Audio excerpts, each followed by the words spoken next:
1. There were 3 places in the 3-story house that I still remember vividly the strange encounters. They happened everywhere in the house, but these spots haunt me. My bedroom was on the 2nd floor, right at the top of the stairs. I had a big closet and a rather heavy bed. Basically, this house and everything in it was giant and hard to move. One night I kissed my mommy and daddy goodnight, and listened to them walk down the hall and go to bed. I curled up and fell asleep after a while of tense waiting, as I was terrified of the dark. Hours later I woke up to the feeling of somebody picking me up. Assuming it was my beloved daddy, I opened my eyes and yawned. It was not him. A man who donned a full Confederate uniform from the Civil War was holding me, looking down just past my shoulder, so that his upper face was blocked by the brim of his hat. He had a bushy black mustache and a crooked nose with a square posture that could put the military to shame. I can still remember every small scar and mark on his skin. His lips were thin and pressed into a line. Not gonna lie, I nearly pissed myself. An orange glow like a fireplace flickered across the walls, casting his shadow over me. I was 3 or 4 years old, and all of this fucking traumatized me. I thought he would kill me. The thought briefly crossed my mind that this was a dream, but it couldn't be, much too real. But I didn't scream, opting to freeze and wait to wake up. I chewed the inside of my cheek roughly in hopes of waking myself, but I was already up. This was real. I heard the scraping of my bed being moved slowly across the carpet. I would have looked, but I was focused on the brim of his hat and waking up. Eventually he placed me on the floor next to my closet, before huffing and walking out of my view. Immediately the orange haze dissipated, and I was left trembling with nothing but a dim nightlight and the beginnings of a rising sun. I was so stressed and tired that I passed out. Now I know you think I'm lying, and while I was sitting there, I thought for sure it was a nightmare. But when I woke up, I was horrified to find that the bed that had previously been by the window was now halfway through the door. The legs of the bed had track marks where you could see it had been moved. At this point I struggled over to the bed to exit the room, feeling sick to my stomach, dazed and confused. I ran down the hall and knocked on my parents' door, starting to become panicked and waiting. For some reason they didn't answer me.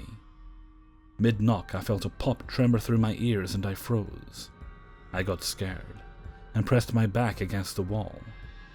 I don't know how long I waited there, but eventually my cat came and laid next to me, sensing my distress, I guess. My parents came out a little bit after, and assumed I had a bad dream. I was too young to even know what a Confederate looked like, and I felt like telling them it was a bad idea.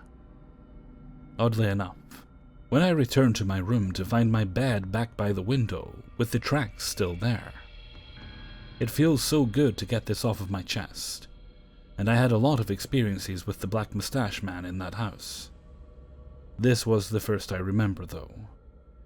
Usually he appeared bloody and injured at the end of the bathroom hall. Yeah, I have a fear and phobia of hallways because of my experiences with the time fuckery of that house. I'm willing to retell a few more experiences, and fun fact, I'm not the only kid in that neighborhood who was terrorized day and night by Confederate soldiers.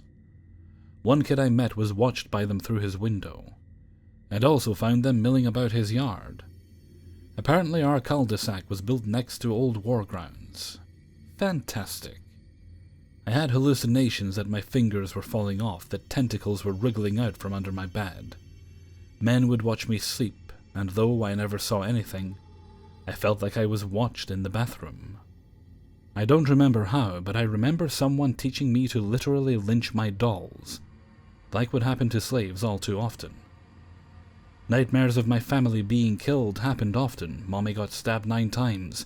Daddy lost his head. I have to find it.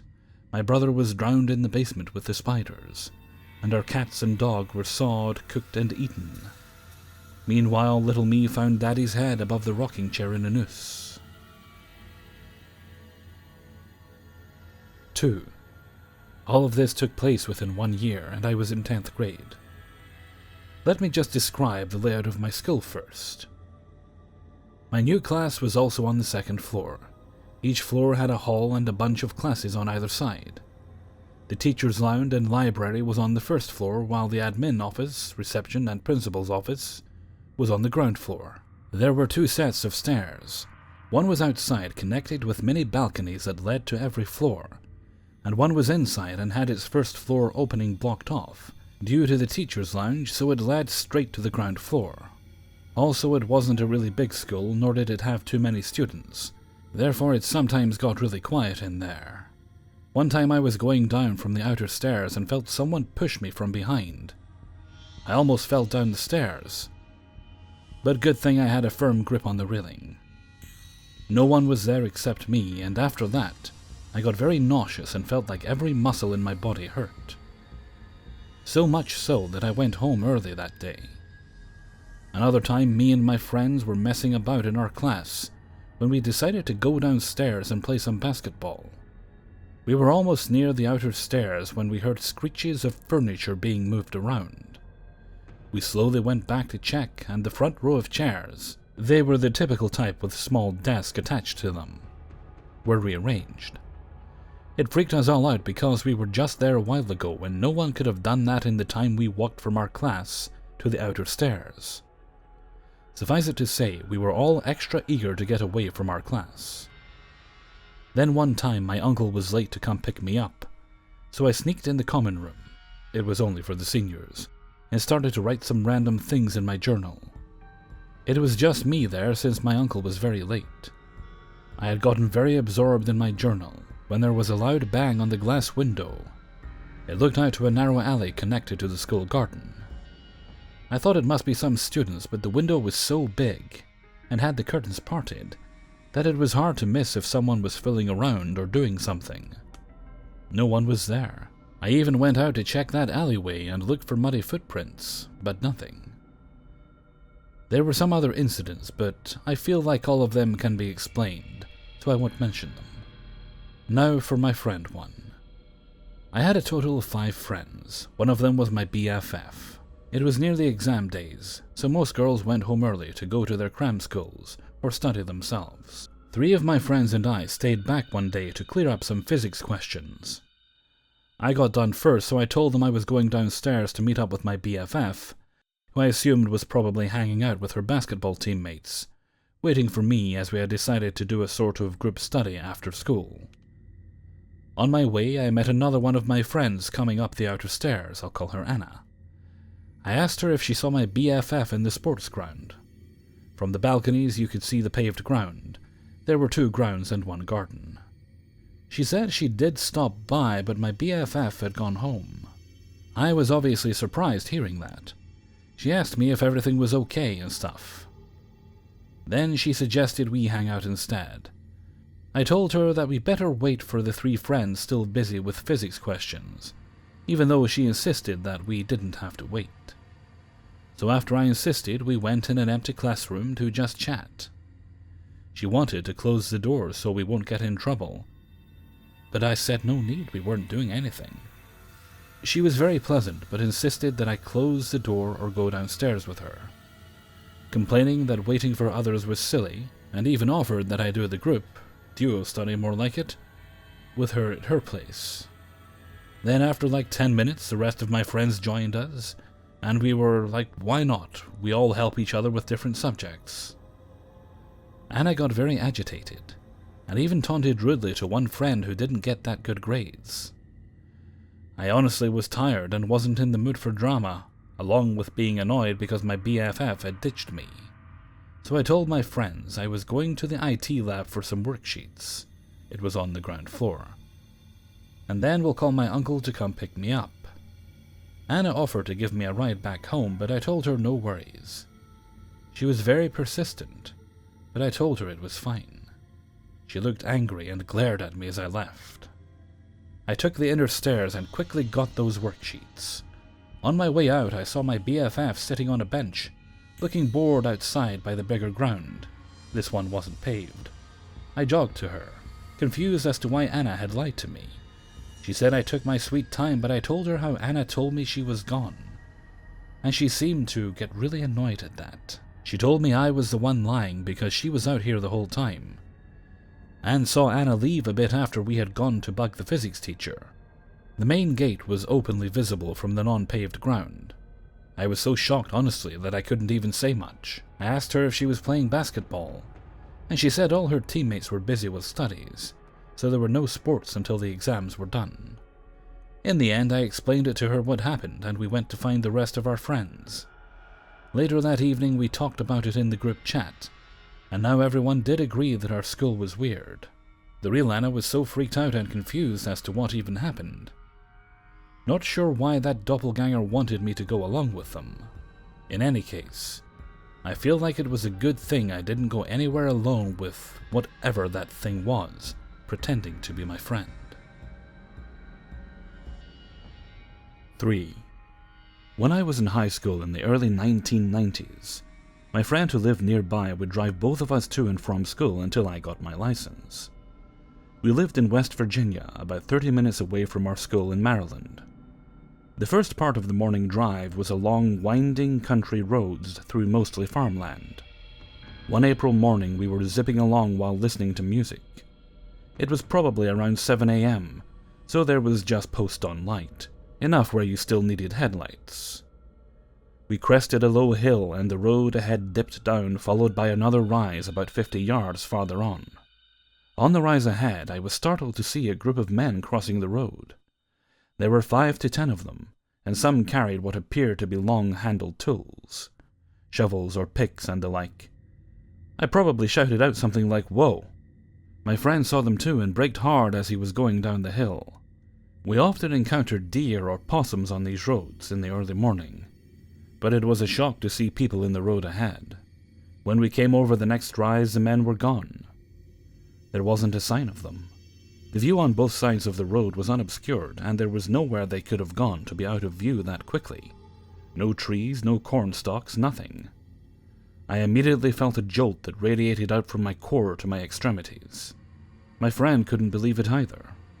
We confirmed with each other that we had seen them. If the term existed then, we were both shook. We discussed it for the rest of the ride, but there was no logical explanation for what we had seen. For the next week we talked about it a few times and told the story to friends and family, but our interest in it waned, and soon it was just something weird that had happened. In October of the same year, my grandmother was reading the local Sunday paper. She said, "Oh wow, you should take a look at this." She handed me the section, and the front page had a feature about ghost stories in the area. It was about a week before Halloween. One of the stories was about a farmer who had lived his entire life on the family farm. He said that twice, once when he was a boy and then again about 3 years prior, he had seen a small troop of ghostly Civil War soldiers walking across his property in the early morning hours. He wasn't close to them either time, but it was close enough to recognize their uniforms and the rifles they carried. They were visible for about 15 to 30 seconds, and then just faded away. His description of the soldiers recalled what my friend and I had seen on the road, and the recognition gave me that jolt again.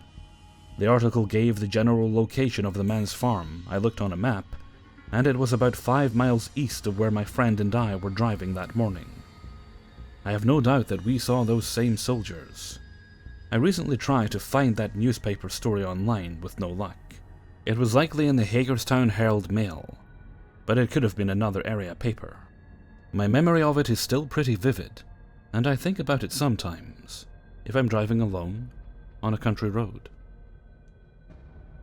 4. My family has always been well aware of spirits, and we've had them in every house I've lived in my entire life, and my grandmother's house too. Although I've never lived there, but 2 different spirits continue to walk her hall to this day. Okay, so a little backstory. We lived in one house until I was 15. My dad bought the house about 4 years before him and my mom met and married. They married 3 months after meeting, and yes, are still together to this day. So roughly 20 years in that house. We had several things there that were paranormal, though most of it seemed playful except for a few times. One when my dad was thrown into his music equipment, and one night when my parents woke to the bed shaking, and the Bible on the coffee table in their room was aglow. I was frightened of the playful ghosts as a kid, but as I got older I knew some of it was my great-grandfather who passed away, etc. Okay, so we move when I'm 15. At this point it's only me, my parents, and my brother, a year older, in the house. Again, some playful things, but another musical type event with the paranormal. A decorative tin was picked up from atop the piano and thrown at the opposite side of my dad's head while he played. Next house certainly had demonic presences there. The pool was creepy, the bottom family room area would get a cold draft out of nowhere, etc. Then, this is when it started. My aunt and her boyfriend were living with us. They would camp a lot, so would usually sleep in the camper bed of the truck most nights when they were there. Because we had a full house at this point, I was pregnant with my daughter, just turned 18, and married my now ex, my parents and 2 brothers. One afternoon my dad was doing dishes, and he heard my aunt's voice call my mom's name twice. Okay, maybe it was just the TV, right? No, the voice then would call my name. It was faint, yet clear. Almost every night I would get up several times to use the bathroom because I was pregnant. My room was just off the family room where the computer was, and the bathroom in the area just outside the family room. I would go to the bathroom, computer would be asleep. I would come out of the bathroom, and as soon as I turned the corner, the screen would pop on. That happened every single night for months. Fast forward about 5 years. My parents had moved into a new house that had once been a care home for the elderly. I got divorced and had moved back home by this point. I also became chronically ill with several illnesses that are rare, which I feel may be linked to the house or houses and activity of the paranormal. We would see spirits, most harmless. Then things started to get a heavy feeling again. I began to hear what was my mom's voice in the kitchen, and I'd swear she was home from work, and no, she was gone. This continues to happen for years, and many other things happen that only the paranormal can explain. Now it's been 8 years since the voice started taking forms of the family. In October of last year, 2017, and now it's not just my mom or aunt's voice. My daughter had her tonsils and adenoids out, and was sleeping in bed recovering. I then hear her cry, "Mommy." I say, "I'm out here, baby." No answer. 2 minutes go by. And now it sounds like she's in the bathroom. It's a much louder and more desperate cry. All of the house heard this, and they were all sitting together. "Mommy!" I say again, "Mommy is out here, baby, come here." A few minutes pass, and my mom and I look at each other, and I'm holding my son. So I ask her to go check on her, and she wasn't in the bathroom. She wasn't even awake. She was still very sound asleep in my bed. Now most of the time it's mom or dad's voice that's being used. But about 2 weeks ago my mom comes in while I'm taking a nap, and asks me if I was just talking to her. I'd been asleep. This happens often, at least a twice-weekly occurrence. And just this morning it was my son's voice crying. Other than it taking over the voices of house and family members. Not much else happens to the persons, but odd things like toys playing in the off position, the cable guide only showing a haunting as available to watch on every channel. Things disappearing, then showing up where they were left a few days later, seemingly untouched. I'm just worried the voice will begin to do harm to any of my family members. 5. Savannah, Georgia is my favorite American city. After my first ghost tour there with my husband Pete, I knew on our next trip we had to stay at the Marshall House Hotel, the most haunted hotel in Savannah. It has an interesting past, including serving as a hospital during the Civil War. On our next trip we stayed there, and were on the 4th, top floor. It was early November, and there weren't many people staying at the hotel. I was awakened on the first night by pressure on my forehead, and I thought it felt like 3 fingers. I then realized someone was feeling my forehead like checking for a fever. I looked over at the clock, which is always the first thing I do when something goes bump in the night, just to make sure I'm not dreaming. It was 1:05. I put the covers over my head and went back to sleep. The same night I woke up 3 times to what I thought was Pete thrashing his legs around and shaking the bed like he had restless leg syndrome or something. He doesn't, and has never moved his legs around at night. I didn't turn over and look at him, but I said, "What are you doing?" and he mustered something about the horses. I thought, whatever, he's dreaming, and went back to sleep. It happened twice more, getting more violent every time, with the thrashing motions seemingly causing the headboard to bang rhythmically against the wall. The third time was really crazy, like he was running in his sleep like a dog dreaming, and the bed was shaking and flopping.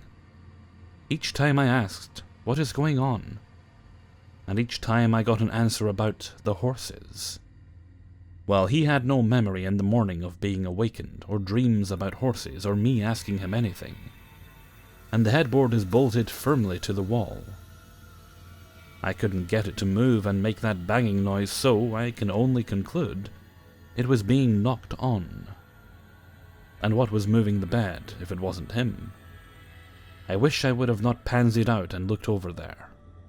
The next night we were walking down the long hallway to our room after dinner. I noticed someone at the end of the hall had a camera in their hand, and was sticking it out of their door trying to record something. When they saw us coming, they darted back into the room. Later we were watching TV around 11:30, and we heard kids running down the hall and laughing. It was loud. We heard it over the TV and the loud air conditioner about 3 times. My first reaction was annoyance, because it was late for loudly running down the hotel hall. I looked out the peephole, no kids. Running and giggling again 5 minutes or so later. Looked out again, no kids. Pete almost called the front desk to complain that kids were running around, but didn't want to be that guy. He looked out the peephole and saw the room across from us open and shut its door real quick. We thought the kids must be in there, but a few minutes later I peeped and saw a young couple come out of that room. The morning after, I asked the front desk if there were any children checked in last night. The clerk said there hadn't been any in weeks. Then she said, "Are you on the 4th floor?" I said yes. She said, "Oh yeah, you heard kids all right, happens all the time." She said that Casper, the little kid ghost, likes to play with people in room 417, our room, which she didn't know. She and the bellman laughed and shook their heads in a knowing way. Pete is a total skeptic, by the way, but he couldn't deny hearing those kids running and laughing in the hallway. Hey everybody, Hellfreezer here, and thank you very much for listening to 5 True Paranormal Stories, episode 99. Yes, 99! I thought we had a couple more before, but we're at episode 100 next week. I better get my finger out and start recording it. I wouldn't have to rush and do it all in one night. Also, the author of story number 5 has a website called... I've had that story for a while, so I'm assuming the website's still active. Called Peeping Gator. Airstream Adventures, Paranormal Travels, Random Musings. So I'll link to that next to the link to their story in the description if you'd like to go check it out. And the link to a blog and things as well. Okay, with that I think I'm going to head off for now. So until next time, thank you very much for listening, and take very good care of yourselves.